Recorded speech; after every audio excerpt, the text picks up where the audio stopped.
Jesus to be participating in any school activity. So they've got somebody watching them all the time.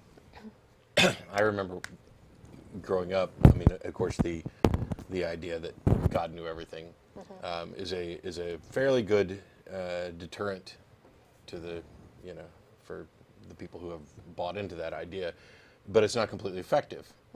Because on some level, people tend to realize that they have managed to get away with things, or apparently get away with things, and if there was somebody watching, that wouldn't be the case. And so there are times when the various God concepts fail to be a sufficient deterrent, in which case this is when the religions come in and reinforce this idea.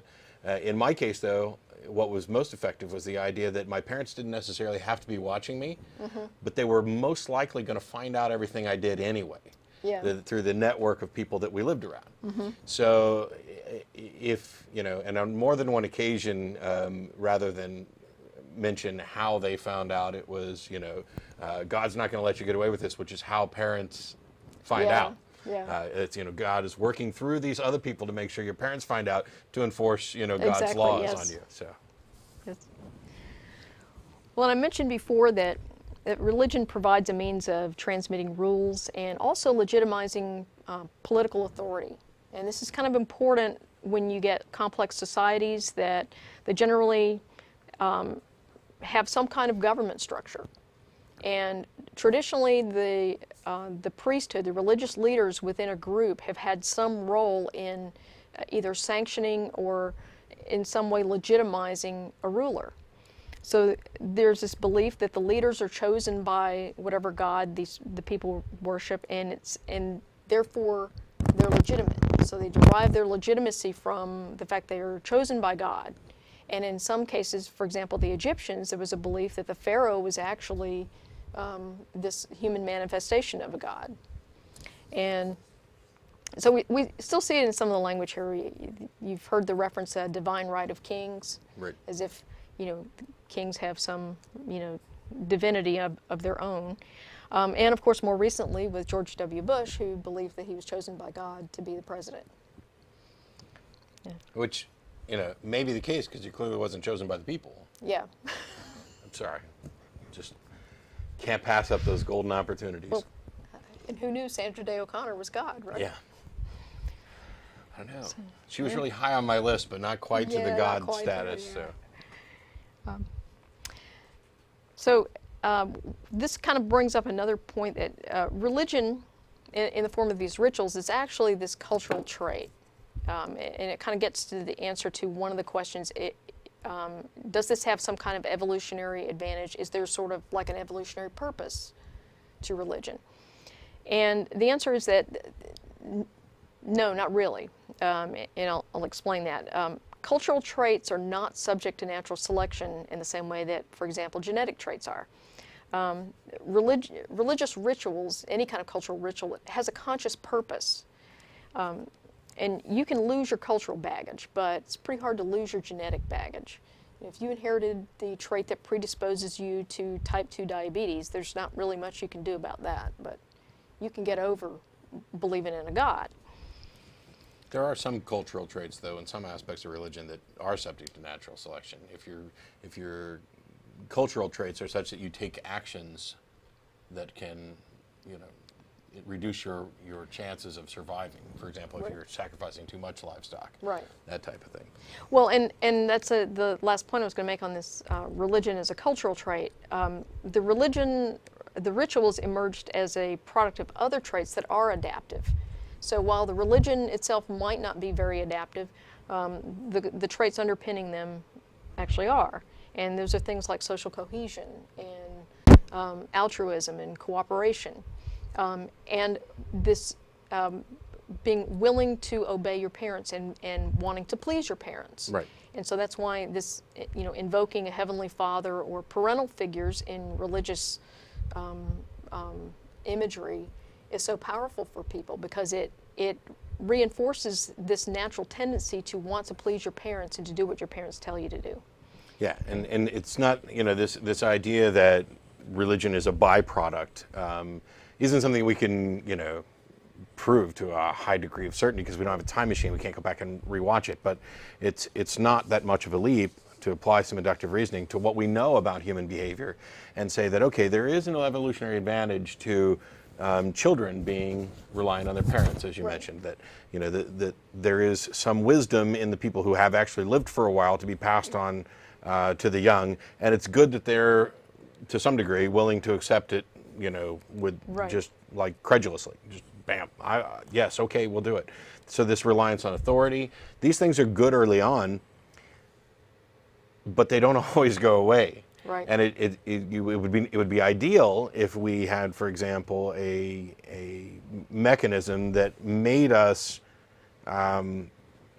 reliant on authorities up to a certain age or a certain level of brain development, whatever, and then our reliance on authorities waned dramatically. Instead, I think it only wanes a bit. And that's why we end up, oftentimes what people will do is mistake which is the authority, which is where you get into fallacies along these lines. And so the reliance on authority and the other aspects that would benefit in other situations kind of get clumped together in a little group, and religion becomes that byproduct of to kind of assuage the fear of the unknown and that type of thing. Yes. Well, and also, even if you argue that religion itself is adaptive in some way, even adaptive traits can become maladaptive if conditions change. And that sort of brings us up to, I guess, one of the questions that gets asked a lot is religion actually necessary for some people? Do some people require religion? And when people ask this question, they're usually implying a couple of things, that people need a God to keep them from committing bad acts, or that they need a God to provide comfort because the truth is just too much to bear. Right. And I would say that this may be an example of why religion is so maladaptive today. Because if you look, I pulled this up, there's a Gallup poll that looked, this was actually just released on the 31st of August. And it was talking about religiosity in the world's poorest nations, okay? And number one on the list is Bangladesh. 99% of the people there are religious, okay? And then it's got, you know, another list. You can actually go to the Gallup site and look this up, but these are some of the poorest nations in the world: Yemen, Indonesia, Sri Lanka, Somaliland, Burundi, and you know, they're just. I think that what's happening in these countries is that reliance on religion as a comfort or as a source of enlightenment or whatever is actually preventing them from facing the truth and confronting their own problems and ultimately solving their problems. So far from providing this source of comfort, this is actually exacerbating their situation. And that's why I am actually an anti-theist in addition to being an atheist, because I think religion is doing grave harm to people in poor nations. Which also brings up an interesting question, because we've cited the study that shows that religious belief is inversely proportional to like social ills. Yeah. So the societal health. Societal health. If it's yeah. inverse. Yeah. So the healthier the society, the lower the belief in religion. So the question is it religious belief that drives societal health, or is the increase in societal health the thing that drives down religion? Yeah. So. And it's one of those things that, you know, we may not be able to find out, or at least we're not going to find out anytime soon. And it goes for the question of whether or not religion has evolutionary benefits. Yeah. Well, clearly, you can find benefits in all kinds of beliefs, whether they're true or not. And we talked about it a little bit last week. I mentioned the idea that, for example, your loved one has moved on is a good way to it's an effective way, I won't say good, effective way of easing guilt and a sense of loss. Right. The question that we need to ask is, are we better off by eliminating this crutch surrounding death and actually educate people about life and death and the practical reality, such that when it occurs, the guilt is already lessened. That, or the loss and pain and mourning is already lessened, because they have a measured understanding of what's actually happening. We've kind of taken the fear out at the knees on that method. Now, which method actually works better, I have no idea. My position is that I actually care enough about the truth that I'm not interested in comfortable delusions. If people happen to believe religious claims or supernatural claims or whatever claim, simply because it makes them feel good, that's certainly their prerogative. It's not anything I would do. It's something that I don't think is necessarily a good idea. And I don't even know how you can have a discussion about it. If somebody says, we've talked before about, Martin Gardner, a great skeptic who's also a theist, and he basically said that he doesn't apply didn't apply skepticism to his theistic beliefs. They were simply a way of eliminating despair, and that they, were not rationally supported. Well, okay, I can't say anything to that other than that's not what I'd do, and I don't recommend it. I care more about what's true than whether or not it's, makes you feel funny. Well, what's interesting is that I just read a research paper that talked about children, very young children, and the difference in their beliefs about what happens after you die.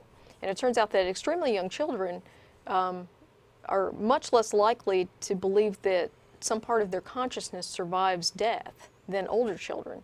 So what this says is that we're actually teaching children to believe in an afterlife. They don't come, into the world believing that there's an afterlife or that their consciousness in some way survives their physical death. And so I think that in some ways we are actually infecting them with this fear. Yeah. And causing them to cling to this. Which might be a good time to go back to Marius, who called in before the show real quick. You there, Marius? I'm here, y'all. Yeah, can we turn that up again for him, and then we'll turn it back down afterwards? Sorry, again? Yeah, we can barely hear you. Okay, there's nothing much I can do. Can you hear me now? Well, if it's not going to be going out over the stream where they can hear him, then Marius, I apologize. We're just going to have to go ahead and drop this, and we'll talk about the subject off the air, because the volume on your phone's not even enough to get out to the stream. So I apologize for that. He had called in before the show, and we cranked up the volume in the studio, which won't affect what's going to the feed, to talk about kids and atheism and how you deal with raising kids and broaching the subject. I don't know, you didn't get to chime in much before the show, so. Yeah, and I guess Marius has a 7-year-old daughter. He's a closet atheist, and he's wondering how he can, I guess, let her know in some way she doesn't have to believe in a God.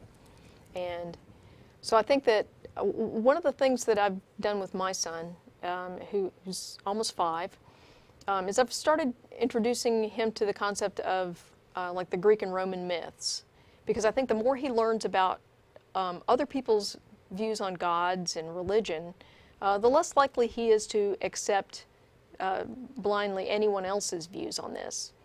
So I think that that's a good way of inoculating him against, just blindly following a religious belief. And then, of course, as Matt mentioned, Russell has this game that he plays with his son that he introduced to him very young, and it's real or pretend. And you pick something and you ask him if it's real or pretend, and he gets to decide on his own and provide his own justification for his answer. And I think things like that are really good ways of getting kids to think about what they believe and why they believe them. And that's ultimately what we want them to do. So the big thing is that while we are actively in opposition to religion on the whole, it's hey, there was a weird camera shot. We don't believe it. We see no reason why anybody else should believe it. And in many cases, if not most or nearly all cases, we see a great deal of harm, and our concern is with whether or not things are true. So the suggestion that I made was the one I always make, which is to teach your kids how to think instead of what to think or what you think they should think. And that's good and it's pithy and everything else, but more importantly, I wasn't an atheist until I